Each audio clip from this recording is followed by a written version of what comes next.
जय हिंद। देखिए, अभी हाल में केंद्र सरकार ने जो अध्यादेश को मंजूरी लाने के लिए संसद में जो कृषि से संबंधित 3 संशोधन विधेयक रखे हैं, उसको लेकर कई विपक्षी पार्टी तथा हरियाणा और पंजाब के किसान खासे थोड़े नाराज दिखाई दे रहे हैं और उन्होंने बहुत ज़्यादा प्रदर्शन भी किया। इसमें सरकार कह रही है कि ये विधेयक जो है वो एकदम गेम चेंजर है। आपको पता है सरकार ने लाया है तो गेम चेंजर ही होगा, और विपक्ष कह रहा है ये बर्बाद होगा। आपको पता है कि भैया विपक्ष में हो तो बर्बाद ही होगा। हमारे हिंदुस्तान में तो ये 1947 जब देश आज़ाद हुआ तभी से चलते आ रहा है कि हम जब सत्ता में हैं तो भैया हम जो करेंगे वो सही है, चाहे वो GST हो, चाहे वो FDI हो, चाहे नोटबंदी हो। और अगर हम विपक्ष में हैं तो वही कुछ भी होगा तो वो खराब ही होगा। लेकिन आपको समझना है भैया ये सही है या गलत है। हर चीज़ के कुछ अच्छाइयाँ और ख़राबियाँ होती हैं, तो इसमें भी देखते हैं क्या इस विधेयक में अच्छाइयाँ हैं और क्या खराबी है और क्या जोड़ के और अच्छा किया जा सकता है। तो इसमें 3 विधेयक हैं, हम तीनों को अलग अलग करके समझते हैं। पहला जो विधेयक का नाम है उसका नाम है एसेंशियल कमोडिटी अमेंडमेंट बिल 2020 है, क्योंकि 2020 में संशोधन हुआ है। हिंदी में इसे कहें तो आवश्यक वस्तु अधिनियम का जो भंडारण नियमन है। देखिए, कुछ आवश्यक वस्तुएं होती हैं जैसे नमक, तेल, आलू, प्याज, गेहूं, चावल, ये सब आवश्यक वस्तु हमारे जीवन के लिए है। अगर कोई किसान इसका भंडारण कर लेता है, कोई बड़ा व्यापारी इसका भंडारण कर लेता है, तो फिर उसकी रेट बढ़ जाएगा। जैसे आपके शहर में कई कंपनियों के तेल आते होंगे, सरसों तेल जिसमें आप खाना खाते हैं। अब कई कंपनियों का अगर आप ध्यान से देखेंगे तो उसका एक एजेंसी लिया रहता है जिसको आप डीलर कहते हैं। उसी के पास वो कंपनी ले आके पटक देती है कि लो भैया, अब तुम यहाँ पर इस शहर में जितने लोगों को ज़रूरत होगा तुम छोटे व्यापारी को देना, वो छोटे को देगा, वो दुकानदार को देगा, वो वहाँ बिकेगा। अब जरा सोचिए कि अगर ये जो कंपनी वाला है, जो उस शहर का सबसे बड़ा डीलर है, जो गोदाम वाला, अगर वो खूब ज़्यादा सरसों के तेल को कई लाख लीटर रखे हुए हैं और उससे आ रहे हैं सर सप्लायर खरीदने के लिए, होलसेलर खरीदने के लिए कि साहब हमको सरसों तेल चाहिए, तो कहेगा कि नहीं है, ये नहीं है, जाओ यहाँ पे। तो जो सरसों तेल आपको 120 रुपया लीटर मिलना चाहिए, अब वो तो धीरे धीरे रेट बढ़ेगा क्योंकि उसके पास है, लेकिन वो क्या कर रहा है, भंडारण करके रखा हुआ है, स्टोर करके रखा हुआ है, तो ये रेट बढ़ेगा। अब जैसे वो 120 से 200 रुपया पहुंचेगा, तुरंत वो कह देगा हाँ हाँ आ गया। अब वो उसको धीरे धीरे सप्लाई करेगा। अब इससे क्या होगा कि उसको जो बड़ा व्यापारी था उसको तो गोदाम में रख दिया, उससे फ़ायदा हो गया। ये बहुत ज़्यादा होता था। कब होता था? 1955 में। तो सरकार ने इसको एक कानून लाया कि अब आप भंडारण नहीं कर सकते। अगर आप भंडारण करेंगे तो आपके गोदाम में पकड़ा जाएगा, तो आपकी लाइसेंस सीज कर दी जाएगी, आप जेल चले जाएंगे, लाखों रुपए जुर्माना लग जाएगा। तो कोई भंडारण नहीं करता था। लेकिन गवर्नमेंट ने अभी 2020 में संशोधन ला दिया कि नहीं, आप भंडारण कर सकते हैं। आप केवल 2 स्थिति में भंडारण नहीं कर सकते। कब? युद्ध में नहीं कर सकते और आपदा में नहीं कर सकते। इसके अलावा आप भंडारण कर सकते हैं। और पता नहीं क्या जरूरत थी सरकार को ये जून में अध्यादेश लाने की। अध्यादेश तब लाया जाता है जब बहुत इमरजेंसी की जरूरत हो और राष्ट्रपति से कह के कानून बनवा दिया जाता है। हमको तो नहीं लग रहा था कि जून के कोरोना महामारी में ये भंडारण की अनुमति देने वाला कानून लाना चाहिए था। गवर्नमेंट जो थी वो इस कृषि को मतलब कृषि से अपना पल्ला झाड़ने के लिए पहले से तैयार बैठी थी। उसको मिल गया बहाना कोरोना का कि ना प्रदर्शन होगा ना कुछ होगा, जून में शांति से निपटा दिया। और जब उसको फाइनल कानून बनाने के लिए संसद में लाया गया तो उसका विवाद होने लगा।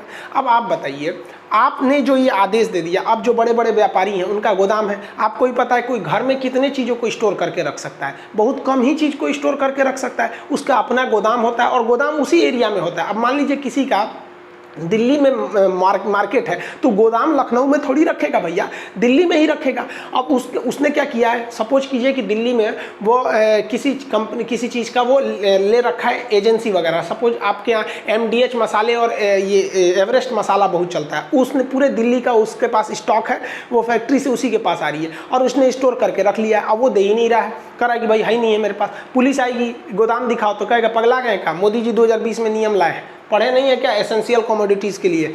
आप युद्ध है, अभी युद्ध चल रहा है कहीं नहीं, कोई आपदा आई हुई है, अभी तो खैर कोरोना है, कोरोना बीतने के बाद करें, कोई आपदा है तो पुलिस कहेगी नहीं तो निकलिए यहाँ से। अब कह लिए गोदाम चेक कीजिएगा। गोदाम में भंडारण आप तभी चेक कीजिएगा जब युद्ध और आपदा के समय में भंडारण करेंगे, उससे पहले हम कर सकते हैं। मसाले का रेट बढ़ जाएगा। क्या सोच के लाया गया हमको समझ में नहीं आ रहा है। गवर्नमेंट क्या कह रही है इस पर कि भाई हम ये भंडारण क्षमता व्यापारी को भी दे रहे हैं और किसान को भी दे रहे हैं कि किसान जो है अगर वो आलू बोया है और आलू बोते समय उस आलू का रेट 10 रुपया है तो आलू किसान भी रख ले अपने जगह पे, अपने यहाँ घर में आलू रख ले और 2 महीना बाद बेचे जब आलू का रेट 25 रुपया हो जाएगा तब। ये बताइए किसान के यहाँ नया फसल बोएगा, किसान का हवेली रहता है क्या? उसके घर में बेचारा कितने गरीबी से किसान जीते हैं सब नहीं समझ में आता है। बेचारा उसको खुद के रहने के लिए अच्छा सुविधाएं नहीं होती है। कहते हैं किसान के बारे में घर तो पकती थी उसकी, लेकिन फिर भी वो किसान बारिश की दुआ मांगता था। अजब हाल है भाई, ये किसान के पास इतना जगह है जो भंडारण करेगा, कितना रख सकता है किसान? एक व्यापारी से ज़्यादा तो नहीं रख सकता है। तो ये तो सीधा सीधा इन व्यापारियों को एक कालाबाजारी करने की छूट है। और हद तो तब हो गई जब सरकार ने इसे अध्यादेश में ला दिया। हालांकि आपको पॉलिटी में हम अध्यादेश पढ़ा देंगे, अगर आप बोलेंगे अनुच्छेद 123 में अध्यादेश है, ऑर्डिनेंस ऑफ प्रेसिडेंट है, इसे क्यों लाया जाता है, तो पहला ये तो किसी काम का नहीं रहा, ये उसका कोई खास महत्व नहीं रहा। दूसरा विधेयक जो सरकार ने लाई है वो अच्छा है, लेकिन ये वाला आपको अगर अच्छा लगता है तो आप बताएंगे कमेंट करके कि अच्छा है पहला वाला। अब हमको उतना अच्छा नहीं है, अब हम हो सकता है कि हम गलत हों, आप किसान हैं, आप ज़्यादा समझते होंगे। दूसरा संशोधन जो लाया गया है उसको क्या लाया गया भाई, तो देखिए फार्मर्स, ये थोड़ा धुंधला दिख रहा होगा आपको, empowerment and production agreement on price insurance and farm services bill. इसको हिंदी में क्या है कि इसको मेन इसमें क्या रखा गया है, कॉन्ट्रैक्ट फार्मिंग को रखा गया। अब इस विधेयक को ध्यान से समझिए, इसमें जो मेन चीज़ें क्या कही गई, ये अच्छा है विधेयक। इसे हिंदी में कहेंगे मूल्य आश्वासन पर बंदोबस्त एवं सुरक्षा समझौता। किसानों को एक बहुत बड़ी समस्या रहती है। किस चीज़ की समस्या? अगर वो गेहूँ बोने गया है, अब गेहूं में उसको भी देख रहा है कि गेहूं बोने गए हैं तो 25 रुपये किलो गेहूं बिक रहा है, तो सोचता है कि चलो गेहूं लगा देंगे। 4 महीना बाद जब इसे काटने जाता है ना, तो बेचारा 25 रुपये की जगह गेहूं 16 रुपये हो जाता है, तो परेशान हो जाता है किसान, क्या करे। तो इस विधेयक के तहत अब कहा गया है कि बड़ी बड़ी कंपनियां जो है ना, अब वो कॉन्ट्रैक्ट फार्मिंग कर सकती हैं, यानी आप अनुबंध कृषि कर सकती है। अब ये क्या है भैया अनुबंध कृषि, तो बहुत ज़रूरी है, आप इसे ध्यान से समझिए। लेज कंपनी चिप्स बनाती है, पार्ले कंपनी करोड़ों की संख्या में बिस्किट बनाती है, ब्रिटानिया, पार्ले, ये सब। तो पार्ले कंपनी को गेहूं चाहिए, लेस कंपनी को क्या चाहिए, आलू चाहिए, लेकिन इन्हें आलू 2-4 किलो नहीं चाहिए। इस ससुरा मालगाड़ी बुक कर लेता है। ऐसा कौन सा गली मोहल्ला होगा जहां चिप्स नहीं बिकता होगा, लेस का या ब्रिटानिया पार्ले जी की बिस्किट नहीं होंगे? उन्हें इतनी गेहूँ कहाँ से आएगी? इसका मतलब वो छोटे किसान से खरीद नहीं पाते हैं। अब जब वो खरीदने जाते हैं तो उन्हें गेहूँ थोड़ा महंगा बिकता है, तो इसी में कॉन्ट्रैक्ट फार्मिंग कहा जाएगा। वो बड़ी बड़ी कंपनियां आएंगी और पूरा एक गांव है, जैसे मान लीजिए ये गांव है ना, इस गांव में देखिए ये खेत हीरालाल का है, ये अख्तर का हो गया, ये मिश्रा जी का हो गया, ये यादव जी का हो गया, ये शांति देवी का हो गया, ये किसी का हो गया, मान लीजिए ऐसे हो गया। यहाँ पर अलग अलग लोगों का खेत है। अब जो कंपनी है, मान लीजिए कि बिस्किट की कंपनी है पार्ले जी, उसको लगा कि हमको ना 10,000 मीट्रिक टन हमको गेहूँ चाहिए। अब वो अपने इंजीनियर को लाएगी और कहेगी देखो तो 10,000 मीट्रिक टन कितने एरिया में हो जाएगा, तो उसका इंजीनियर कहेगा ना आइडिया लगा के पूरा कि भैया इतना एरिया में अगर आप गेहूं बोआ लीजिए ना, पूरा गेहूं, तो इतना हमारी ज़रूरत पूरा हो जाएगा। तो कहेगा भैया इतना में तो बहुते आदमी का खेत है। तो वो जितना किसान है उस सबसे एग्रीमेंट कर लेगा, क्या कर लेगा, कॉन्टैक्ट कर लेगा कि भैया देखो आप लोग इस एरिया में ना केवल गेहूँ बो लो और कुछ नहीं, बस गेहूँ बो। तो किसान कहेगा कि हमारा कौन सी मिलतो? तो कहा कि देख भैया तुम डिसाइड कर लो गेहूं बोने से पहले ही कि अगर तुम गेहूं बोओगे तो तुम्हें गेहूं का कितना रेट चाहिए। तो किसान कहेगा ये तो बढ़िया बात बोल रहा है, बोने के समय गेहूं रहता है 25 और जब बेचने जाते हैं तो हो जाता है 16। तो कहेगा ये पार्ले जी 25 रुपया किलो अगर आप गेहूं खरीदिएगा तब भी हम यहाँ हम गेहूं बोएंगे ना, तो हमारा मन यहाँ सरसों बो देंगे, किसी का कुछ दुनिया कुछ भी बो सकता है भैया, वहाँ आलू बो देगा, कुछ भी बो देगा, सब्जी बो देगा। तो पहले से उसके लिए कितना का हो गया, 25 रुपया। अब किसान टेंशन फ्री है कि भैया वो कंपनी क्या है 25 रुपये में हमें खरीदेगी। तो इसमें क्या होता है, प्राइस बिफोर फार्मिंग, खेती से पहले ही कंपनी वाले क्या कर लिए, सब प्राइस कर लिए। अब कंपनी भी टेंशन फ्री है, वो अपना प्रचार पे फोकस की है, उसको टेंशन नहीं है, उसको पता है कि 4 महीने बाद किसान लाएगा। इसमें वो कंपनी झांकने नहीं आएगी आप क्या किए क्या नहीं किए, समझ आ गया कि नहीं। अब जब कटिया का समय आएगा, अप्रैल में जब कटिया होगा गेहूँ का, तब सब किसान यहाँ पर रहेगा। आई मान लीजिए सुरेश का था, ये अब्दुल का था, ये मिश्रा जी का था, जिनका जिनका खेत है उनके खेत में कितना गेहूं हुआ है, ये सब कुछ खेती जैसे पहले होती है वैसे होगी। लेकिन अब ये पहले से इन पे कॉन्टेक्ट था पार्ले जी वाले से, तो पार्ले जी वाला अपना ट्रक लगा देगा और वहाँ 25 रुपये किलो से भर दीजिए। अब ससुरा मार्केट में गेहूँ 10 रुपया हुआ, कोनो मतलब नहीं, 25 रुपया पहले से कॉन्टेक्ट है। मान लीजिए कि गेहूँ 2 रुपया किलो हो गया, किसान टेंशन फ्री है। किसान के लिए कितना मस्त है भैया कि तुमको ना मंडी में ले जाने की जरूरत है, कंपनी वाला खुद ट्रक लगाएगा, लेके भेज दिया। ऐसे ही किसी चिप्स वाले को आलू की जरूरत थी, करोड़ों टन आलू की जरूरत थी, आके कह देगा कि भैया आलू बो दो, आप बोइए, आप बिया लाइए, आप पानी डालिए, सब आप कीजिए, फसल खराब होगा तो आप समझिए, जो बचा हुआ फसल है उसको वो उस रेट पर खरीदेगा जो उसने पहले किया था। समझ में आ रहा है कि नहीं आ रहा? बेहतरीन है कि नहीं? ये बहुत अच्छा है। तो जो पहला नियम फालतू था वो हमें नहीं सही लगा, आपको लगा होगा। ये नियम हमको अच्छा लगा, लेकिन इसमें कुछ सुधार की जरूरत है, जिसने गवर्नमेंट ने गांव के लेवल से लोगों से बात नहीं किया, इसलिए गड़बड़ हो गया। जरा इसमें समस्या समझिए। ये वाली कंपनी जो थी, इससे गेहूं कही थी कि हम 25 रुपया खरीदेंगे। आलू वाली कंपनी ने कहा था कि अगर तुम आलू बोओगे तो हम 30 रुपया आलू खरीद लेंगे, जो भी चीज़ है वहाँ पर। मान लीजिए कि यहाँ पे इन्होंने तो 25 रुपया गेहूँ तय कर लिया, और महंगाई बढ़ने के साथ मार्केट में अगर गेहूं 50 रुपया बिकने लगा और किसान जाके चुपे चुपे 50 रुपया बेच दिया, तब क्या होगा? कौन सेटलमेंट करेगा इसका? एक ये होना चाहिए कि नहीं होना चाहिए। दूसरा, मान लीजिए कि यहाँ पर गेहूं का उत्पादन हो गया और उस कंपनी को घाटा लग गया, कंपनी बंद हो गई, तो फिर किसान का गेहूं कौन खरीदेगा? या जानबूझ के वो कंपनी किसान से गेहूं नहीं खरीदेगी, तब क्या होगा? या 25 रुपया बोली है और करने के समय करिए देना है तो 20 रुपया में दो, नहीं तो जाओ भाड़ में जाओ, तब क्या होगा? तब गवर्नमेंट ने कहा है कि ये जो एग्रीमेंट होगा, ये मंडी के अधिकारी इसका क्या करेंगे? एग्रीमेंट करेंगे। यही गलती कर दिया है।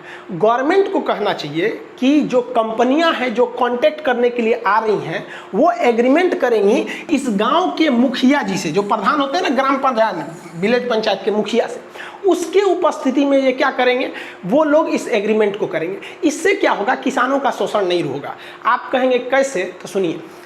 एक गांव जब भी कंपनी कांटेक्ट लेती है ना, तो 2-4 कट्ठा खेत नहीं लेती है, पूरा गांव ले लेती है। 10-20 गांवों को कहेगी भैया इतना में आलू बो दो, हमारी चिप्स की कंपनी है। वो कहेगा भैया इतना में ना आप मूंगफली बो दो, हम पीनट्स बेचते हैं। कोई कह देगा इतना में। मतलब समझ रहे हैं ना कि 1-2 आदमी से थोड़ी ना कांटेक्ट करने आएगी वो। जब एक आदमी से 2 बीघा में कांटेक्ट करेगी तो डायरेक्ट दुकान पर से नहीं खरीद लेगी कि आपका 6 महीना इंतजार करने जाएगी। वो कांटेक्ट करते हैं तो गाँव का गाँव।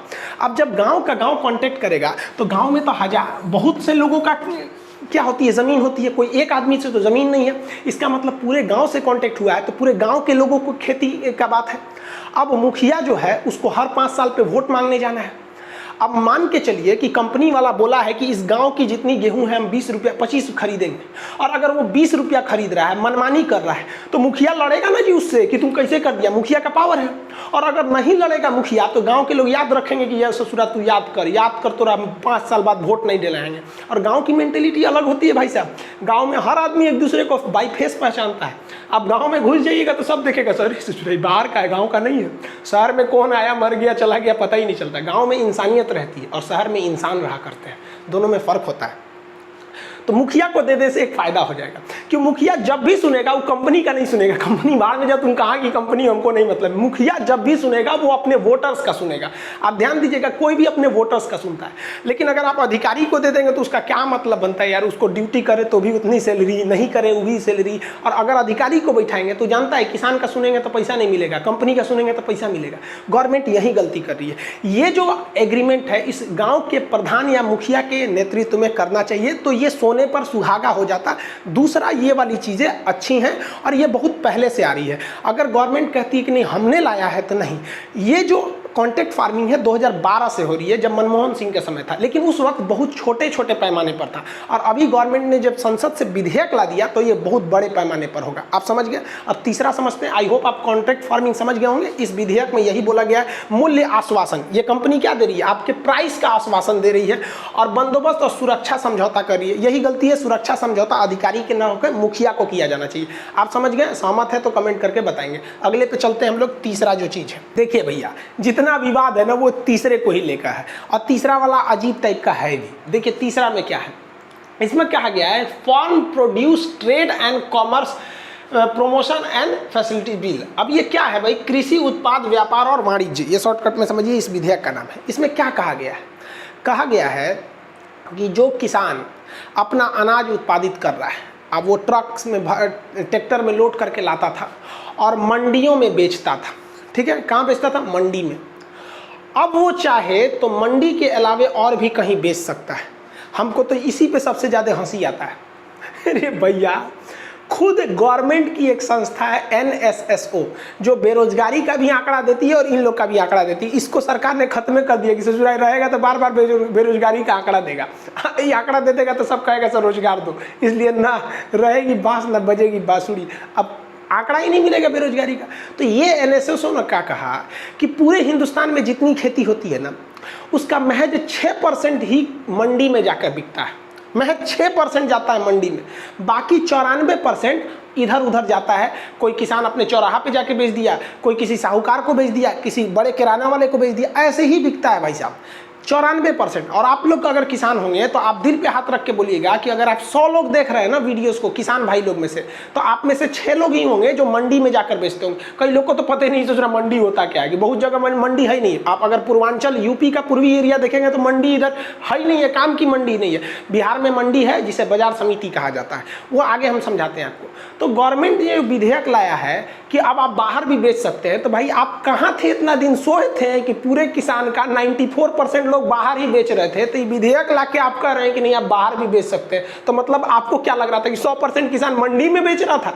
तो हमको ये नहीं समझ में आया कहना क्या चाह रहे हो भाई गवर्नमेंट। अब उनका क्या कहना है, जो गवर्नमेंट ने सफाई में क्या दिया है कि बिचौलियों जो बीच में थे उनकी छुट्टी हो जाएगी, जिसे आड़ती कहते हैं। अब इसको समझ जाइए आप पहले। ऑल इंडिया मतलब आप कहीं भी बेच सकते हैं। आप बिहार में किसी चीज़ का उत्पादन करके आप बंगाल में बेच सकते हैं, तो पहले भी बेचते थे। हाँ, थोड़ा सा अब सहूलियत हो जाएगा, ये बात मानते हैं कि गवर्नमेंट अब इसे ऑनलाइन कर देगी। तो इसलिए 100% कहना गलत है कि नहीं इससे गवर्नमेंट ने कुछ नहीं किया। एक अच्छाई ये है कि आप कहीं का कुछ भी कर सकते हैं। अगर मान लीजिए आप प्याज लाए महाराष्ट्र में, तो आप वहीं से ऑनलाइन बुक कर सकते हैं, ट्रेडर्स के माध्यम से आप पटना भेज सकते हैं, दिल्ली भेज सकते हैं। ये अच्छी बात है।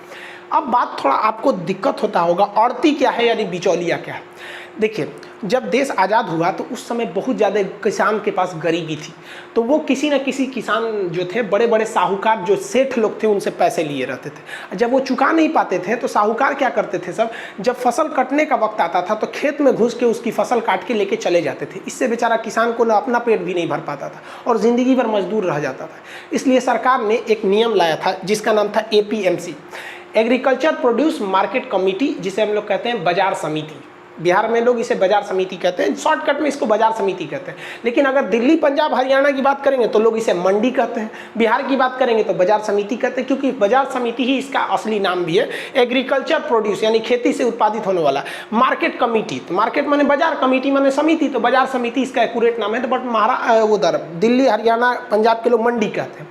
अब इस मंडी में खरीदता कौन है? दुकान। अब बताइए, पार्ले जी कंपनी को गेहूं चाहिए तो मंडी में खड़ा रहेगा पार्ले जी का मालिक, यहाँ टाई बेल्ट लगा के, वो किसान ट्रैक्टर से उतारो, नहीं खरीदा रहता है। तो मंडी एक बड़ा सा जगह होता है, उस मंडी में आड़ती होते हैं। आड़ती क्या है? व्यापारी लोग होते हैं, जिसे हम लोग बिचौलिया कहते हैं। बिचौलिया, बिहार में लोग इसे गद्दी कहते हैं। आड़ती को बिहार में लोग क्या कहते हैं? गद्दी कहते हैं। मतलब अगर कोई किसान है, उसके यहाँ एक ट्रैक्टर टमाटर हो गया, एक ट्रैक्टर क्या हो गया? टमाटर हो गया। अब बताओ भैया, वो टमाटर कच्चा सौदा है, वो जल्दी जल्दी निकालो नहीं तो सड़ के खराब हो जाएगा। अब वो किसान जानता है कि अगर हम इसको फुटपाथ पे बैठ के बेचेंगे ना तब ज़्यादा पैसा मिलेगा, लेकिन वो बैठ के बेचेगा कहाँ? साल में उसको 10 दिन के लिए कोई तो दुकान लगाने नहीं देगा। आपसे कोई कहेगा किसान कि आपके दरवाजे पे हम 10 दिन तक टमाटर बेच दें, आप बेचने देंगे? नहीं बेचने देंगे। हर व्यक्ति यही चाहता है कि हमें एक ऐसा किराएदार मिले जो हर 12 महीने रहे, तो कोई 10 दिन के लिए तो देगा नहीं। अब वो जानता है कि अगर मार्केट में 40 रुपया टमाटर है और हम इसको बेचेंगे 38 को यानी बिचौलिया या फिर गद्दी पर, तो ये 40 रुपये नहीं खरीदेगा। ये कितने में खरीदेगा? 25 रुपये खरीदेगा। हो सकता है 20 रुपये में ही खरीद ले, मतलब 20 से 30 में खरीदेगा। मार्केट जो रेट है उससे कम में खरीदता है। समझ में आ गया कि नहीं आ गया? ये कहता है कि हम 2.5% कम में खरीद रहे हैं, लेकिन ये बहुत कम में खरीद लेता है। अब इससे ऐसा नहीं है कि इसको फायदा है किसान को फायदा नहीं है, दोनों को देखिए, समझिए। एक किसान एक ट्रैक्टर वो टमाटर लेके कितने दिन में बेचेगा? उसको 1 हफ्ते लग जाएंगे बेचने के लिए। 1 हफ्ते वो बाजार में रुकेगा, उतना दिन खाएगा क्या? वो उतना किराया देगा, किस दुकान में बैठ के बेचेगा? इसलिए उसको तो एक फटाक से एक आदमी तो मिल जाता है, 1 घंटे में बेच देगा। वहाँ पे क्या करेगा? आड़ती के पास जाएगा जो गद्दी होता है, बोली लगाएगा, कहेगा भैया देख लो टमाटर का साइज ये है, इतना है, कितना रुपया लोगे? तो कहेगा कि हम 20 रुपया का खरीद लेंगे। तो बगल वाला कहेगा कि हम 22 रुपया देते हैं, तो उधर वाला कहेगा 25 रुपया। तो देखेगा इस 25 रुपया तोरा नहीं देंगे, उसको दे देंगे। तो यहाँ किसान को आड़ती में एक फ़ायदा था कि यहाँ बोली लगती थी। जो अच्छा बोली लगा दिया वो उसको मिल जाता था। लेकिन यहाँ आड़ती वाले एक साठ गांठ कर लेते थे, सब एक के भाव बोलते थे सब, क्योंकि आड़ती वाले कितने ही होते हैं, सब 50-60 थोड़ा होते थे, सब बिचौलिया फिक्स कर लेते थे, तो यहाँ किसान को घाटा होता था। लेकिन खुद सोचिए कि एक किसान, मान लीजिए कि एक ट्रैक्टर गेहूँ आलू उत्पादित कर दिया तो खुद बैठ के बेचेगा। हाँ, अगर पूरा फायदा कमाना है तो खुद बैठ के बेचो, लेकिन किसान क्या करेगा, अगली फसल उगाएगा कि खुद बैठ के बेचेगा। तो ये बहुत काम करते थे सब उस वक्त में, आड़ती सब। अभी सरकार कह रही है कि देखिए भाई, आपका मन है तो आप इस आड़ती को बेचिए, नहीं तो मन है तो आप कहाँ बेच दीजिए, बाहर भी बेच सकते हैं। तो आप ये आड़ती का मतलब समझ गए ना, इसे हम लोग गद्दी कहते हैं या बिचौलिया कहते हैं, ये एक तरह के ज़रूरी भी है। अब आप कहिएगा किसान किसको बेच दिया, आड़ती को बेच दिया। अब आड़ती अपने पैसा से गोदाम बनाता है, उस गोदाम में उसे सड़ने से बचाने के लिए रखता है। और अब कोई आता है दुकानदार खरीदने के लिए, अगर उसका किराने की दुकान है, मान लीजिए कोई उसकी किराने की दुकान है और उसको चाहिए दाल चाहिए, लेकिन किराने की दुकान में कितना दाल रहता है, 100 kg, 100 के लिए रहता है। अरे कोई कितना खरीदता है, 1-2 किलो खरीदते हैं आप जाके वहाँ, 100 kg, तो 100 kg के लिए वो किसान के पास तो जाएगा नहीं, तो वो आता है आड़ती के पास। आड़ती क्या है, किसान से सस्ता लिया, इसको महंगा देता है। तो भैया ये तो व्यापार का उसूल है कि आप खरीदेंगे सस्ता, उसी रेट में बेचेंगे, तो व्यापार क्यों कर रहे हैं, है कि नहीं है यहाँ पर। तो ये आड़ती का रोल था यहाँ पर। अब इसमें कुछ देखिए विवाद का कारण क्या है, समझिए। आड़ती जो लोग थे वो कह रहे हैं कि अगर आप ये आड़ती को ख़त्म कर देंगे तो फिर हमने जो गोदाम बनाया है वो सब कहाँ जाएगा। तो खैर इन लोग का अलग विवाद है, लेकिन किसानों की जो मेन समस्या है, किसानों को लग रहा है कि उनका MSP छीन लिया जाएगा। सारा का सारा विवाद MSP का है, मिनिमम सपोर्ट प्राइस। अब कुछ लोग कह रहे हैं कि नहीं, ये विद्रोही हैं, मतलब ये किसी के सिखावे बहलाने में आ गए हैं। अरे भैया, अगर कोई किसान है, उसका आलू अगर 10 रुपया है, अगर मोदी जी कहेंगे कि भैया हम ये आलू 10 रुपया ना लेके 16 रुपया खरीदेंगे, तो कोनो ऐसा पगला किसान है कि जो नहीं से सड़क पे उतरेगा। आप खुद सोचिए ना भाई, कहीं ना कहीं तो झोल है कि नहीं है। वरना आप किसान हैं, आपको क्या जाता है कि हमारी फसल का अच्छा रेट मिले तो हम विरोध करने उतरेंगे, वो भी कोरोना के बीच में लाठी खाएंगे, जबकि पूरी देश की GDP -23.9 गया है। ये किसान भाई ही हैं जिन्होंने देश को बचाया था इस कोरोना में, वरना हमारी GDP -28% चली गई रहती, नाक कट गया रहता हम लोग का यहाँ पर। अब ये MSP क्या चीज़ है, सोच रहा है। MSP को समझते हैं। MSP का फुल फॉर्म होता है मिनिमम सपोर्ट प्राइस, हिंदी में कहते हैं न्यूनतम समर्थन मूल्य। न्यूनतम समर्थन मूल्य इसे कौन जारी करता है? MSP को जारी करता है कृषि लागत एवं मूल्य आयोग। कृषि लागत एवं मूल्य आयोग को इंग्लिश में क्या कहेंगे? Commission of agriculture cost and price, CACP। ये किसके अंडर में काम करती है? FCI के अंडर में। अब ये भाई साहब MSP क्या है, तो बार बार हम MSP बोलेंगे, आप पहले MSP समझिए क्या है। आपको जब हम आपको अभी यहाँ पढ़ा रहे थे ना कॉन्ट्रैक्ट फार्मिंग, यहाँ पर कॉन्ट्रैक्ट फार्मिंग देख रहे थे, ये बोने से पहले ही रेट फिक्स कर दिया कि भैया हम 25 रुपये किलो गेहूँ खरीदेंगे कॉन्ट्रैक्ट फार्मिंग में। तो ये कौन आदमी किया? प्राइवेट कोई कंपनी ने किया था, जिसको हल्दीराम था तो वो उसको भुजिया उजिया बनाना है, नमकीन उमकीन, तो बेसन को कर देगा। बेसन कहाँ से बनेगा? दाल से, तो चने दाल को कर लेगा, वो फिक्स कर लेगा। चिप्स वाले को आलू चाहिए, बिस्किट वाले को गेहूँ चाहिए। तो ये प्राइवेट आदमी जो है वो बिफोर फार्मिंग, खेती करने से पहले ही जो रेट फिक्स कर लिया है ना, यही काम अगर सरकार करती है तो उसे हम लोग कहते हैं MSP। समझ में आ गया? दोनों में कोई अंतर नहीं है। प्राइवेट कंपनी कह रही है कि भैया हम बिस्किट की कंपनी है, हमको लाखों टन बिस्किट के लिए गेहूं चाहिए, तुम गेहूं बो भैया, क्या, ताकि हम एक के जगह आके खरीद सके, एक के गांव से आके खरीद सके। बदले में हम तुमको क्या देंगे कि हम तुम्हें पहले ही रेट फिक्स कर दिए 25 रुपया। यही बतिया अगर सरकार आके कहती है ना कि रे भैया तू गेहूं बो, चावल बो, धान मतलब धान बो, ऐसे ऐसे वो 24 गो फसल पे 22 से 24 फसल को बोती है, ये फसल बो, हम इतने में खरीदेंगे। यानी बोने से पहले जब सरकार आके कहती है तो उसे कहते हैं MSP, मिनिमम सपोर्ट प्राइस। और बोने से पहले, खेती से पहले अगर कोई प्राइवेट कंपनी आके कहती है तो उसे कहते हैं कॉन्ट्रैक्ट फार्मिंग। अब किसानों का विद्रोह समझिए। किसानों का कहना है कि देखो भैया, इन लोग का कहना है कि सरकार जो है वो कॉन्ट्रैक्ट फार्मिंग के रास्ते से कंपनियों को घुसा रही है कि तुम आके बोली लगाओ, ताकि सरकार खुद पीछे निकल जाए और सरकार को MSP ना देना पड़े, यानी मिनिमम सपोर्ट प्राइस सरकार को नहीं देना पड़े, MSP। जबकि मोदी जी भाषण दे के चले गए हैं, उन्होंने कहा कि MSP रहेगा, मतलब प्राइवेट कंपनियां भी बोली लगाएंगी, वो किसके तहत लगाएंगी? तो कॉन्ट्रैक्ट फार्मिंग के तहत, और सरकार भी MSP खरीदते रहेगी। लेकिन फिर इतना विद्रोह क्यों हो गया? क्योंकि सरकार की मंशा पर सवाल है। समझिए क्या है ये जो MSP का रेट डिसाइड किया जाता है वो ये डिसाइड करती है कृषि लागत एवं मूल्य आयोग। अब ये रेट डिसाइड कर ली, अब सरकार उन अनाज को खरीदती है किस पर, MSP पर। अब किसान फ्री है, MSP के मामले पर किसान फ्री है, जबकि कॉन्ट्रैक्ट फार्मिंग पे किसान फ्री नहीं है। अगर कॉन्ट्रैक्ट फार्मिंग में कंपनी ने कह दिया कि हम आपका गेहूं 25 रुपये किलो खरीदेंगे तो आपको 25 रुपये ही बेचना पड़ेगा, भले रेट 10 रुपये है तो क्या हुआ, कंपनी को घाटा लगेगा लेकिन वो आपसे 25 ही खरीदेगी।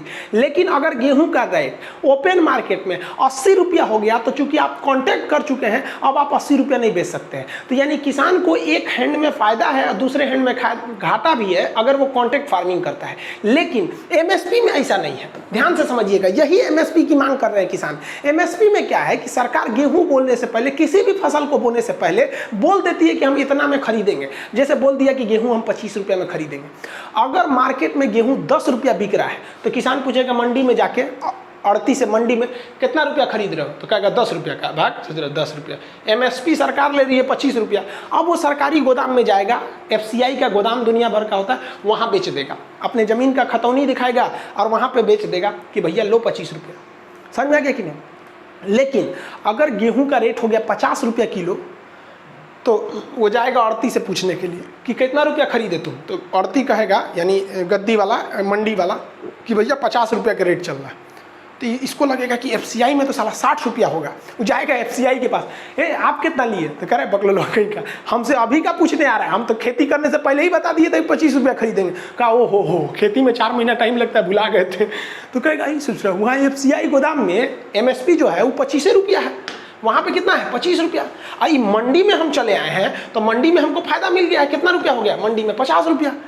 अब इसमें तो कांटेक्ट था ही नहीं किसानों के बीच में, सरकार था। अब किसान क्या कहते हैं, सब इस मंडी में नहीं बेचता है, सब सीधे सॉरी MSP पे ना बेच के किस में बेच देता है, सब मंडी पे। तो आप ये तो समझ गए कि आप बताइए फायदा किस में है, फायदा तो MSP में है। भैया यहाँ भी सिक्योरिटी मिल रही है MSP में, और कॉन्ट्रैक्ट फार्मिंग में भी सिक्योरिटी मिल रही है कि हमारा पहले रेट फिक्स है।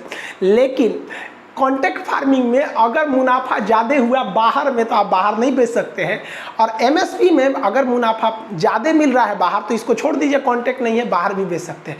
किसानों का कहना है कि सरकार ये MSP हटा देगी। अब मोदी जी का कहना है हम MSP नहीं हटाएंगे। देखो भाई साहब, हम किसान को भी कहते हैं आप भी बहक रहे हैं, और मोदी जी को भी कहते हैं आप बहुत होशियार हैं। गवर्नमेंट की चाल क्या है कि ना हम MSP हटेबो नहीं करेंगे और रहले कोनो काम का नहीं रह जाएगा। समझिए कैसे, सरकार कहती है कि हम किसानों से 25 रुपया किलो गेहूं खरीदते हैं, ठीक है, और राशन कार्ड पे वही गेहूं 2 रुपया किलो बेच देते हैं, तो सरकार को तो घाटा हो रहा है कि नहीं हो रहा है यहाँ पर। तो सरकार की भाई बात कहना सही है कि भाई गोदाम में रहने से खराबी हो जाता है। हम आपको अभी तो फिजिक्स में हम आपको पढ़ाएंगे कि गोदाम में अनाजों की रक्षा करने के लिए कौन से रेस का प्रयोग किया जाता है, तो गामा रेज, गामा किरण, उसमें लाइट लगा दी जाती है गामा रेज का, जिससे कि उसमें कीड़े मकोड़े नहीं लगते हैं। और अगर बारिश से वो भीग के खराब ना हो जाए, उसमें से अंकुरन ना निकल जाए, उसमें दाना ना निकलने लगे, इसलिए उसके ऊपर पेस्ट कर दिया जाता है, पेस्ट। वो पेस्ट लगा देने से गेहूँ के अंदर की नमी बरकरार रहती है, ज़्यादा नमी सूखती नहीं है वरना बीज मर जाएगा, और ज़्यादा भीगता भी नहीं है, नहीं तो उसमें से अंकुरन निकल जाएगा, गोदामे में फलने लगेगा। तो पेस्ट लगा दिया जाता है। और भी क्वेश्चन पूछेगा, याद रखिएगा कि फसल बोते समय किस चीज़ की ज़्यादा अधिकता होनी चाहिए, तो बीज बोते समय फास्फोरस की अधिकता होनी चाहिए। लेकिन जब 1 फुट का पौधा हो जाता है, यानी जब पौधा का शकल ले लेता है, तो उस समय नाइट्रोजन डालना चाहिए, यूरिया वगैरह, और उस समय उससे पहले आपको फास्फोरस के लिए आपको आते हैं सब, उसको डालना चाहिए, पोटास वगैरह। समझ में आ गया कि यहाँ पे तो ये गोदाम है।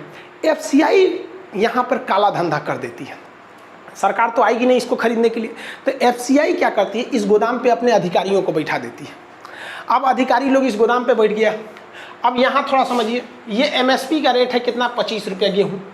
किसान आया, कहा कि भाई साहब मंडी में 10 रुपया किलो गेहूँ बिक रहा है, आप हमको खरीद लीजिए यहाँ पर, क्योंकि आप ही बोले थे MSP कितना है 25 रुपया। तो कालाबाजारी कैसे होता है, इस पे बैठा जो अधिकारी है, ये ससुरा अधिकारिया क्या कहता है पता है, कि देखो भैया हमारे गोदाम में अभी जगह नहीं है, बोरा खत्म हो गया है, जगह नहीं है। अब बताइए, जब बोरा खत्म हो गया है, जगह नहीं है, तो क्या करेगा, तो ये किसान को लौटा देता है। और जब ये किसान लौट कर मजबूरी में मंडी में जाता है, वहाँ 10 रुपया बेचता है, तो ये अधिकारी मंडिया में पहुँच जाता है और कहता है किसान में बेचा है कितना रुपया, 10 रुपया, तुम हमको दे दो 12 रुपया। या हमको दे दो 15 रुपया, तो उसी किसान से ये बाहर जाके दलाल से खरीद लेता है और खुद क्या करता है, इस गोदाम में भर देता है और सरकारी खाता में दिखा देता है किसान से हम 25 रुपया खरीदे हैं, जबकि ये अधिकारिया काला बाजारी में खरीद के लाया है 15 रुपया। अब हर केजी पर इसको बैठे बैठाए कितना रुपया फायदा मिल गया इसको, 10 रुपया। किसान भी बेचारा 1 किलो गेहूं पे 10 रुपया नहीं कमा सकता है और ये FCI के बैठे हुए लोग 10 रुपया तुरंत कमा लेते हैं। किसान जाएगा ना, कह देगा बोरा नहीं है, जगह नहीं है, सड़ रहा है, जाओ, खाली नहीं है, बाबू नहीं है, ये नहीं है, इतना ना दौड़ा देगा कि आप MSP पे बेचिए नहीं पाएंगे, तो मजबूरी में जाएंगे। इसीलिए हम कहें भैया पूरे हिंदुस्तान में 6% लोग हैं, किसान हैं जो MSP पर मंडी में बेच पाते हैं, FCI के पास बेच पाते हैं, बाकी 94% लोग बाहर बेचते हैं, मजबूर कर देते हैं ये लोग FCI वाले। अब देखेंगे ना FCI के गोदाम में सड़ता है, अनाज सड़ रहा होता है, एकदम भयानक सड़ रहा होता है अनाज। गवर्नमेंट कह रही है कि भैया देखिए ये जो FCI वाला सीन है इसको बदलने की ज़रूरत है।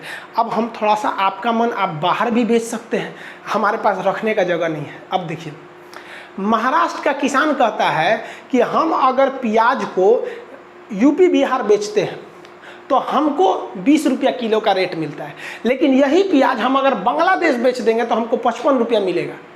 तो आपको केवल वही फायदा दिख रहा है जहां सरकार को फायदा है, किसान जहां प्राइवेट व्यक्ति को फायदा हो रहा है उसको नहीं समझ में आ रहा है। अब आप सोचिए ना, अगर बांग्लादेश प्याज चला जाए, अफ्रीका प्याज चला जाए तो कितना फायदा होगा। तो आप कहेंगे कि खान साहब आप तो सनक गए, तो हम लोग कौन सी प्याज नहीं खाएंगे क्या? हम लोग, निर्मला सीतारमन कही थी प्याज बढ़ गया तो कहती हैं कि हम नहीं खाते हैं प्याज, तो हम लोग क्या खाएंगे? तो भैया उत्पादन की क्षमता को तो बढ़ा सकते हैं। आप बोल तो सकते हैं बाकी किसानों में कि भैया महाराष्ट्र के किसान इस बार जो है प्याज उसको कहाँ बेच देंगे, बाहर में, इसलिए प्याज की कमी हो जाएगी, तो यहाँ का किसान प्याज बोएगा। पता चलता है कि उन्हीं किसान प्याज बो दिया, इन्हीं बेच दिया, प्याज हो गया एकदम में सस्ता। अगली बार किसान कहता है दूध से प्याज 5 रुपया बिका था, अगली बार नहीं बोएंगे, तो उन्हीं वाला नहीं बोया, इन्हीं वाला नहीं मिला, प्याज हो गया 200 रुपया किलो। कोई सिस्टम ही नहीं है यहाँ पर। तो किसानों का कहना है कि गवर्नमेंट अपनी फायदा सोच रही है, गवर्नमेंट कह रहा है कि हम इसमें क्या ही लिए खरीदे जाए। अब किसान कह रहे, मोदी जी की बातों नहीं सुन रहा है सब किसान।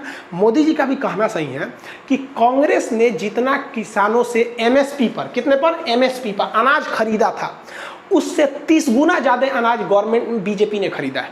ये वास्तविकता है। अब हम नहीं कह रहे भाई ये सरकारी आंकड़ा बोलता है, हम नहीं बोल रहे हैं, हकीकत भी है, खरीदा है। तो मोदी जी अपना सीना थपथपा रहे हैं कि हाँ भाई खरीदे, सही बात है। लेकिन मोदी जी की मजबूरी बना के गए थे मनमोहन सिंह। मनमोहन सिंह की 2013 में उन्हें लग गया था कि हम जीतने वाले नहीं हैं, तो उन्होंने एक चुनावी दाव खेला था, उसको नेशनल सिक्योरिटी बिल, खाद्य सुरक्षा विधेयक, याद होगा आपको। और उन्होंने कहा था कि अब हर राशन कार्ड पर 2 रुपया किलो गेहूं जो BPL वाले हैं और 3 रुपया किलो चावल बिकेगा। 2014 में विधेयक को पारित करके मनमोहन सिंह चल गए। अब मोदी जी आए तो कपार पे पड़ गया मोदी जी को, कहा कि दूध तुरी का, वो तो चल गए यहाँ, अब मोदी जी को देना पड़ रहा है। अब विधेयक तो संसद का है, संसद से पारित विधेयक कोई भी सरकार रहेगी उनको मानना पड़ेगा, इसलिए मोदी जी जो है वो खरीद रहे हैं, ये वास्तविकता है। लेकिन इसी गवर्नमेंट ने कि जो शांता कमेटी थी, शांता कमेटी ने कहा कि MSP पर जो हम लोग खरीद रहे हैं वो हमारी इकोनॉमी पे बोझ पड़ रहा है, इसकी जिम्मेदारी हटा देनी चाहिए, प्राइवेटलाइजेशन को इसमें करनी चाहिए। किसान यही कह रहा है कि मोदी जी, एक और आप कहते हैं नहीं हटने देंगे, ये कोई कमेटी कहता है। और मोदी जी जिस पार्टी के सदस्य हैं ना, BJP, उस पार्टी के अध्यक्ष रहे थे ये भाई साहब नितिन गडकरी जी 2012 से 14 के बीच में वहाँ पे। फिर बाद में इनमें एक तो फैक्ट्री घोटाला का आरोप लग गया, तो इनको हटाकर राजनाथ सिंह को अध्यक्ष बनाया गया, और राजनाथ सिंह की अध्यक्षता में मोदी जी प्रधानमंत्री बने थे। फिर जाके अमित शाह अध्यक्ष बने और अभी JP नड्डा है, समझ में गया। आज से 10 साल पहले की बात है ये। तो इन पे आरोप लगा, ये क्या कहे, इन्होंने स्पष्ट बोला था नितिन गडकरी साहब कि MSP is an extra burden of our economy. MSP जो है ये हमारे ऊपर एक बोझ है कि हम सरकार इतना गेहूं खरीदते हैं 25 रुपया और बाकियों को दे देते हैं हम कितना रुपया भैया, 2 रुपया। अब हम आपको आंकड़ा बता रहे हैं। MSP पर सरकार को कितना, बहुत ज़्यादा नहीं, 1000 करोड़ रुपए का लॉस होता है, ठीक है।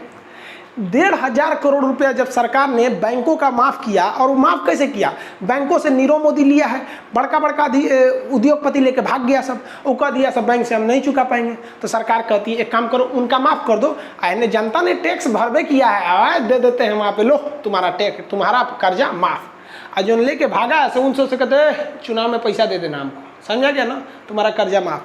तो भैया जो 15-15 हज़ार करोड़ रुपए आपका जो आपका ये एनपीए जा रहा है बैंकों का, नॉन परफॉर्मिंग एसेट्स, आपको एनपीए नहीं समझ में आ रहा होगा, वो हम समझा देंगे कभी। तो वहाँ पे तो आप नहीं कहते हैं कि ये एक्स्ट्रा बर्डन है इकोनॉमी में। सोच रहा बैंक जो थे सब उसको घटते जा रहे हैं डेली बैंक। हमको तो जिस हिसाब से बैंक घट रहे हैं, लग रहा है लास्ट में वो खाली आरबीआई बचेगा, बाकी सब खत्म हो जाएंगे, सब आरबीआई में खाता खुलवाया जाएगा।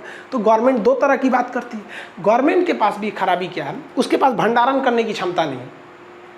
भंडारण आजकल मॉडर्न टेक्नोलॉजी के भंडारण क्षमता आ गया है। ये लोग कौन सी का भंडारण करते हैं, वही टीन से ढेंगन ढाल देंगे लोग वहाँ पे। ये मॉडर्न आ गया, इसमें बोरा वोरा रखने की जरूरत नहीं है, सीधे ऊपर चला जाता है, कन्वेयर होता है यहाँ पे, सीधे डाल देता है, और जब बेचना होगा तब बोरा में से निकाल के बेचिएगा यहाँ पे। तो मॉडर्न फूड पार्क का है ही नहीं है। और किसान करे तो क्या करे, उसको रखने के लिए भी नहीं है। आप देखते होंगे कि किसान ला रहा है आलू, अगर कोल्ड स्टोर में रखने ले जा रहा है तो 300 रुपया बोरा आलू वो रखने का भाड़ा ले रहा है, और बेचेगा तो 300 रुपया, तो आलू छोड़ देता है बेचारा। तो सरकार के पास रखने का भी जगह नहीं है। अब बात करते हैं भाई मैं शिरोमणि अकाली दल का। बीजेपी का कहना है कि कांग्रेस भड़का दिए हैं सब। ठीक है भैया, कांग्रेस भड़का दिए हैं सब। तो भाई बीजेपी की गठबंधन की सरकार ही है शिरोमणि अकाली दल, और अकाली दल की तो भाई साहब ये मंत्री रही आपकी, अभी 2 दिन पहले मंत्री थी हरसिमरत कौर, ये तो मंत्री रही थी। अब इनकी बात सुनिए भाई, जब सरकार इसे आनन फानन में राष्ट्रपति द्वारा अध्यादेश लगवा रही थी जून में, तो ये मंत्रिमंडल की बैठक में थी ये, और जब सरकार लेके आई विधेयक तो किसानों ने विरोध कर दिया। इन्होंने देखा बाप रे बाप, पंजाब के किसान विरोध कर देगा सब, क्योंकि पंजाब में और हरियाणा में मंडी ज़्यादा है, बाकी जगह पे मंडी कम है, तो इन्होंने देखा हमारा सरकारी गिर जाएगा। तो कहती है ना हम इसके विरोध में हैं, मंत्रिमंडल पद से इस्तीफा दे दी। मतलब आप समझ रहे हैं क्या है भाई। तो खैर इस्तीफा दे दी वो अलग बात है। अब बात करते हैं कंक्लूजन की। देखिए, आज़ादी से लेकर आज तक रियलिटी यही है कि सरकार किसानों को ना देखी है और ना देखना चाहती है, उनका विकास नहीं देखना चाहती। गारंटी आपको बोलते हैं, समझिए कैसे। एक छोटा सा एग्जांपल देते हैं। जब देश आज़ाद हुआ तब से आज तक किसानों की इनकम 21 गुना बढ़ गई है। यानी 1950 की बात करेंगे और 2020 की बात करेंगे तो इस दौरान किसानों की इनकम लगभग 21 से 22 गुना बढ़ी है। आप 21 गुना मान के चलिए, 21 गुना इनकम बढ़ी है। यानी जो किसान 1 रुपया कमाता था 1950 में, आज वो 21 रुपया कमाता है। लेकिन इसी बीच जो सरकारी कर्मचारी हैं उनका इनकम 180 गुना बढ़ा है। यानी किसानों का इनकम 21 गुना और जो सरकारी कर्मचारी हैं उनका 180 गुना। जो टीचर बैठे हैं लोग ना, टीचर लोग, पहले टीचर की सैलरी नहीं थी उतनी, उनका 200 गुना बढ़ गया है। सोचिए। अब हम आपसे कहते हैं, आपके मन में आता होगा कि किसान सुसाइड क्यों करता है। जितने सरकारी टीचर हैं ना, उनका जो सैलरी 200 गुना बढ़ा है, उनको काट कूट के 21 गुना पे लाइए। और जितने सरकारी कर्मचारी हैं उनको 21 गुना पे लाइए। उनकी सैलरी जानती है कितना हो जाएगा? 9,000 रुपया। सरकारी मास्टर जो 1 लाख रुपया पढ़ा है उनका 9,000 हो जाएगा। फिर देखिए हर कॉलेज हर स्कूल में क्लास खोलेंगे ना, एक मास्टर लटकल रहेगा फांसी लगा के। आप समझ में आ रहा है किसान क्यों फांसी लगाता है? वाकई अगर किसी गवर्नमेंट को अगर किसानों की परवाह रहती है ना, तो वो वैसे ही बनाए जैसे एमआरपी होता है। एमआरपी हम आपको सिंपल बताते हैं। ये मेरा मोबाइल है, हम बहुत पुराना मॉडल का मोबाइल रखे हैं, ये बहुत है, 2016 का मोबाइल है। हम इसे 11,000 रुपये में खरीदे थे। इसका एमआरपी लिखा हुआ था 11,000 रुपये, यानी 11 कुछ समथिंग 1,999, 11,000 रुपये। कोई माई का लाल है जो बोल दे कि 11,000 का मोबाइल हम खान सर हम आपको 12,000 में देंगे या 15,000 में देंगे? नहीं दे सकते हैं आप। यहाँ पर मैक्सिमम रिटेल प्राइस एमआरपी होता है। तो सरकार किसानों के लिए एक मिनिमम रिटेल प्राइस क्यों नहीं लाती है कि कोई भी व्यक्ति किसान से उसका आलू 20 रुपये से नीचे नहीं खरीद सकता है, 25 रुपये से नीचे आप प्याज नहीं खरीद सकते हैं, किसान से आप 20 रुपये किलो से नीचे गेहूं नहीं खरीद सकते, खरीद देंगे तो जेल हो जाएगा। आप कौन चीज़ को झुंझुना थमा देते हैं एमएसपी एमएसपी। अरे मोदी जी ने सही कहा है कि भाई एमएसपी खत्म होने नहीं देंगे, क्योंकि भाई एमएसपी काम को कौन सी का है? 6% जब किसानों का वो अनाज खरीद रहा है तो किस काम का है? और ये धीरे धीरे चौपट कर देता है। समझिए कैसे। मान के चलिए कि कोई लड़की है और हम चाहते हैं, हमारी उससे इंगेजमेंट हो गई है, ठीक है, इंगेजमेंट हो गई, हम चाहते हैं ना कि हमारी शादी टूट जाए, तो कैसे करेंगे? देखिए, लड़कियों की शादी का एक लिमिट होता है कि भैया अब 30 से पहले कर दो तो आराम से हो जाएगा। लड़की का उम्र अगर 30 हिल गया ना तो इंडिया में शादी करने में बड़ी दिक्कत होता है। लेकिन लड़का ससुर 40 पे करेगा तो उतना दिक्कत नहीं होता है। तो हम है लड़का, हमारा इंगेजमेंट हुआ है, हम ससुर जी से कहेंगे कि ससुर जी कहेंगे शादियाँ कर लीजिए ना, हम कहना अभी नहीं करेंगे, 2 साल बाद 3 साल बाद। उनको बस लड़कियाँ को हम 5 साल झेला देंगे ना तो घर लड़की के घर वाला समझ जाएगा लड़का भाग रहा है और खुद से शादियाँ तोड़ लेगा। सब जानता है कि अगर मान के चलो 10 साल और झेला के बाद कहेगा कि हम बियाह ना करेंगे तो लड़कियां हमारा और कहीं ना बियाह कर पाएगी। यही काम सरकार करेगी एमएसपी में। एमएसपी कहेगी कि हम आपसे गेहूं खरीदेंगे 25 रुपया, सरकार ने कह दिया हम 25 रुपया खरीदेंगे। एमएसपी मतलब हम ये रेट फिक्स किए हैं, इसका मतलब ये थोड़े होता है कि हम आपसे खरीदिए लेंगे 25 रुपया। आप जाएंगे गोदाम में ना, तो गोदाम वाला सीधा कह देगा जगह नहीं है। अब किसान क्या कहेगा, घर में रखेगा, गेहूं सड़ जाएगा अगले साल तक, उसको रखने का जगह नहीं होता है गोदाम में।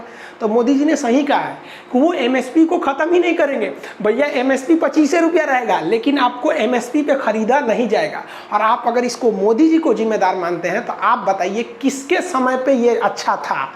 हम नेहरू से लेके अभी तक की बात करें, कोई नहीं ध्यान देता है। भाई साहब इस लॉकडाउन में ना हरियाणा में जो मक्का था, मक्का वो 6 रुपया किलो बिका है, जबकि एमएसपी था उसका 18.5 रुपया। कहाँ मर गई थी सरकार वहाँ पर?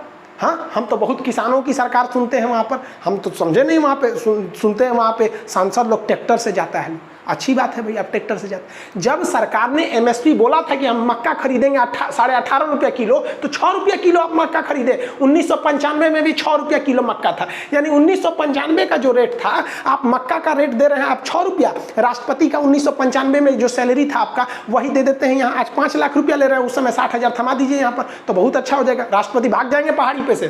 कौन पहाड़ी है सर? ऐसी की पहाड़ी नहीं रहेंगे वहाँ पर। और किसान को तो थमा दो भाई साहब, जो 90 में खरीदा वही यहाँ पे खरीद लेंगे। यहाँ पर क्या मतलब बनता है? अगर गवर्नमेंट रियल में आप किसानों की भलाई चाहते हैं तो आप इस दर से एक सामान का मैक्सिमम रेट होता है ना, उस तरह फिक्स कर दीजिए, फिर उस किसान को छोड़ दीजिए। आप मंडी दीजिए चाहे मत दीजिए, आपका मन आप एपीएमसी रखिए, आपका मन आप विदेश में बेचिए। किसान को फिक्स है कि भैया हम रात 2 बजे भी जाएंगे तो हमको 25 रुपया गेहूँ खरीदना ही पड़ेगा, चाहे तू अपनी अब्बा के खोपड़िया पे रखो, एफसीआई के गोदाम में जगह नहीं है तो तुम समझो तुम्हारा दिक्कत है। तुम्हारे पास हिंदुस्तान में इतनी जमीनें हैं, यहाँ पर 32 लाख किलोमीटर स्क्वायर रख लियो, किसानों के लिए गोदाम नहीं है। बात करते हो संसद भवन में रखवा दो, खाली ना रहता है, 3 गो सत्र चलता है, बाकी समय तो खाली रहता है। बाकी ग्राउंड में रखवा दो, नई जगह है, मुगल गार्डन है राष्ट्रपति भवन के पीछे बड़का, उसमें एफसीआई का गोदाम खुल सकता है, वो सब रहेगा। 1200 कैटेगरी का फूल है हमारे राष्ट्रपति भवन में, महाराज की जय हो। लेकिन किसानों के रखने के लिए जगह नहीं है। मन करता ना माथा फोड़ ले अपना, हम पगला जाएंगे यहाँ पर। हम सच बताते हैं, हमारे देश की जीडीपी को बचाया किसने? किसानों ने 3% का योगदान दिया, लेकिन खिलवाड़ किया जा रहा है उसके साथ। कोई भी गवर्नमेंट की बात करते कोई नहीं देता है। आप छोड़िए ना सेंट्रल गवर्नमेंट को, कोई राज्य सरकार है? राज्य में तो अलग अलग सरकार है। केरल में लेफ्ट है, इधर ममता बनर्जी है, उनकी अलग है, राजस्थान में अलग है, हरियाणा में अलग है, पंजाब में अलग है, बिहार में अलग है, यूपी में अलग है। कोई कर दो, कोई कर दो भाई, एमएसपी फिक्स कर दो। नहीं करोगे यार। अब आपको क्या समझ में आया विधेयक? हमको नहीं समझ में आता है। हमारे हिसाब से ताम झाम करने से कोई अच्छा नहीं है। एक विधेयक लाइए, एमएसपी है, इतना से नीचे आप किसान से नहीं खरीद सकते। खरीदेंगे तो अगले दिन जेल में आपकी सुबह होगी, फिर जेल में उठिएगा, कहिएगा कहाँ भेज दिया। यहाँ पर ये होना चाहिए, यहाँ पर न्यूनतम समर्थन मूल्य फिक्स होना चाहिए। उसके बाद छोड़ दीजिए उसको कहाँ बेचना है। समझ में आ गया कि नहीं? एमएसपी यहाँ लिखे ना, एमएसपी पे केवल 6% किसान ही खरीदते हैं। ये 24 फसलों पे दिया जाता है, साल में 2 बार, यानी एक ठो रबी फसल पे, एक ठो खरीफ फसल पे। सरकार को क्या करना चाहिए? टेक्नोलॉजी का उपयोग करना चाहिए। एक रिमोट सेंसिंग सैटेलाइट होते हैं। रिमोट सेंसिंग सैटेलाइट ऐसे सैटेलाइट को बोले जाते हैं जो आसमान से ही ज़मीन के अंदर कौन सा खनिज छुपा है, सोना चांदी, सब का पता कर लेते हैं, कहाँ पेट्रोलियम है। सरकार को ऐसे रिमोट सेंसिंग सैटेलाइट देनी चाहिए और इससे अपनी ज़मीन पर मॉनिटरिंग करनी चाहिए कि कहाँ कौन सी फसल अच्छी होनी चाहिए। और किसानों के लिए एक एप्लीकेशन बना के देना चाहिए। आप जिस गांव में पैदा हुए हैं ना, जिस शहर में पैदा हुए हैं, आपको उस शहर की सारी गलियां नहीं पता होगी, लेकिन गूगल मैप को एक एक गली पता है। कैसे? क्योंकि उसने दिमाग खपाया है, वो अपने आप को नंबर 1 दिखाना चाहता था। लेकिन गवर्नमेंट ने ऐसा नहीं किया। गवर्नमेंट किसानों को एक सिंपल सा एप्लीकेशन देती, जो अनपढ़ किसान भी रहते उनमें कोई टेंशन नहीं था, वो सैटेलाइट से देख लेते। उन पे केवल मेनली 3 ऑप्शन दे देते कि भैया वो प्राइस पे क्लिक करेगा तो वहाँ प्राइस लिख के भी आएगा, वहाँ बोलेगा भी। कैसे? गूगल पे लिखेगा तो बोलता है, वहाँ पर लिख देगा कि आपके एरिया में गेहूँ का दाम इतना रहेगा, चावल का इतना रहेगा, इसका इतना रहेगा। किसान अनपढ़ भी रहता है, लोग बहुत, वो क्लिक कर लेगा, वहाँ पे प्राइस देख लेगा, फसल देख लेगा। अब सैटेलाइट ऊपर से बता देगा ना कि भैया बारिश इस बार अच्छा होगा या खराब होगा, इस एरिया में किसकी फसल अच्छी होगी, तो वहाँ फसल देख लेगा। यहाँ पर सबसे ज़रूरी चीज़ क्या है? सरकार को एक डाटा रखना चाहिए कि महाराष्ट्र में कौन सी फसल ज़्यादा हो रही है। अब पता चला महाराष्ट्र में भी हुमच के प्याज बो दिए, राजस्थान में भी बो दिए, राजस्थान में तो होता नहीं उतना, बिहार में बो दिए, यूपी में बो दिए, हुमच के प्याज बो दिए। लो, अब प्याज हो जाएगा ससुरा 10 रुपये किलो। तो एक सेटेलाइट से डाटा रहना चाहिए ना, जो डाटा बता दे। देखिए एक साथ खेती नहीं होती है, 10-12 दिन का अंतर होता है, तो वहाँ पर वो बता देगा कि भैया महाराष्ट्र में ना ज़्यादा इस बार प्याज बोया गया है, तो यूपी वाला भैया प्याज की जगह पे कुछ और बो देगा, वो वहाँ पे गेहूँ बो देगा। तो एक बैलेंस वे में रहना चाहिए। तो एक एप्लीकेशन पर इसका डाटा रहना चाहिए कि कौन सी फसल किस एरिया में है, और सरकार पहले बता दे कि इस एरिया में आप बेहतर होगा प्याज बोइए, इस एरिया में आप बेहतर होगा गेहूँ बोइए। जहाँ जैसी ज़मीन है वो बोइए। जैसे मुजफ्फरपुर में लीची बोइएगा हो जाएगा, आप दिल्ली में लीची लगाइएगा अच्छा से नहीं होगा। तो एक बेहतरीन पैटर्न होना चाहिए जिससे कि सरकार को माथापच्ची नहीं करना रहता। एक चीज़ों का रेट एक फिक्स रहता है, नहीं होता कि हमारा एक दोस्त था, उसकी यहाँ शादी था, तो शादी में वो चिकन बनवाने के लिए सोच रहा था। चिकन था 120 रुपये किलो, अब प्याज था 150 रुपये किलो। गजब हो गया, समझ में नहीं आ रहा था उसको। तो ये समस्या नहीं आती। और उसके बाद मौसम, किसान को पता ही नहीं होता है किस वर्ष एल नीनो आएगा, किस वर्ष ला नीना आएगा, मानसून अच्छा होगा या ख़राब होगा। अगर किसान को पता, अब जैसे हम आपको बताते हैं यूपी वगैरह में बारिश बहुत अच्छी होती, लेकिन सरकार बोल देती ना कि बारिश इस बार थोड़ा पहले ही आ जाएगा ना, तो किसान जो था ना, जो धान का बिया लगाया था वो थोड़ा ऊंचे जगह पे लगा देता, जिससे कि उनका बिया नहीं बहता। इस बार क्या हुआ, जो धान बह गया वो तो बह गया, लेकिन जो बच गया बहुत बेहतरीन हुआ है। तो इस बार जो इंद्रदेव मेहरबान थे जिन्होंने अर्थव्यवस्था को बचाया है। तो सरकार को ये सब चीज़ों पर ध्यान देना चाहिए। एक प्लेटफॉर्म टेक्नोलॉजी का यूज़ करना चाहिए और एक सिस्टमेटिक बताना चाहिए कि भैया किस एरिया में कौन सी फसल हो रही है, ताकि एक बैलेंस वे में रहे और हम लोग ऐसा ना हो कि ज़्यादा किसी चीज़ को उत्पादन कर ले और किसी चीज़ का उत्पादन कम कर ले प्राइस वगैरह के लिए। एक बात ही हम कहना चाहेंगे, अगर किसान को बचाना है तो भैया MSP फिक्स कीजिए कि उससे नीचे चाहे तो साहूकार हो, चाहे प्रधानमंत्री हैं, चाहे FCI हैं, चाहे आपके बिचौलियाँ हैं, गद्दी हैं, बाजार समिति, उससे नीचे आप उससे नहीं खरीद सकते। किसान बच गया भाई साहब, वरना किसानों का जो पलायन होगा ना बड़े बड़े शहरों में। आप देखिए करोड़ों लोग लॉकडाउन के बीच में गांव में आए हैं। ये एक नया मौका प्रकृति ने हमको दिया है कि आज भी उन किसानों के लिए भला सोचिए, वो हमारे देश की GDP को बचा लेंगे।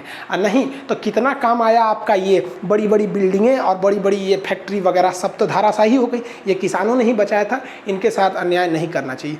ये चीज़ आपको राजनीतिक लगेगी, अब हमको नहीं लगता इसमें राजनीति की बात है। आपको अगर लगता है कि नेहरू से लेकर मोदी के बीच में किसी ने किसानों के लिए कोई बेहतरीन काम किया है तो आप कमेंट करके बताइए, और आप भी दबाव बनाइए कि सरकार MSP को लागू करे सख्ती से। मिलेंगे नेक्स्ट क्लास में, तब तक के लिए जय हिंद।